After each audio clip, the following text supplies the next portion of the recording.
দিনটোগুলো কাছে আমি বলছো পাগলা গাজা কইছিল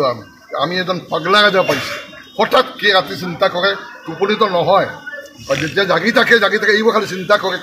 কালি বুধবাৰ আহিব কেবিনেট মিটিং বহিব আমি কি মুছলমান কি কওঁ এই হ'ল তোৰ চিন্তাধাৰা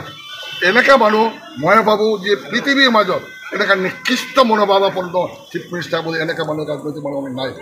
তুমি পুৱাত উঠি টোপনিৰ পৰা উঠি তোমাৰ এটা চিন্তা ক'ত হিন্দু মুছলমানক কেনেকৈ আমি কি এটা কিছু আনিব পাৰোঁ না এই মানুহ কয় মই কোনো ধৰণৰ আলোচনা নকৰাকৈ মেজৰিটি মানুহ বিচাৰিলে আমাৰ ঘৰত একো নাছিল কিন্তু কোনো এজন মানুহে কোনো এটা সংগঠন কিন্তু অফিচিয়েলি বিচৰা নাই ব্যক্তিগত হয়তো না কোনো দলীয় হিচাপে কোনো এটা প্ৰস্তাৱ যাব পাৰে কৰিমগঞ্জৰ মানুহ হিচাপে কোনো এটা প্ৰস্তাৱ যাব লাগিছিল যে এইটো চেঞ্জ কৰিব লাগে তাৰ পিছত আলোচনা কৰি কনচালটেশ্যন কৰি চাব কমিটি বনাই এই বস্তু এটা প্ৰক্ৰিয়া এই প্ৰক্ৰিয়াটো নকৰাৰ কাৰণে আমি ভাবোঁ ইয়াতে একো নহয় একমাত্ৰ হিন্দু মুছলিম ঐক্যকৰণ কৰাৰ কাৰণে কৰিম নাম আছিলে তাৰ ওপৰত শ্ৰীবৰ্ণ লগাব লাগে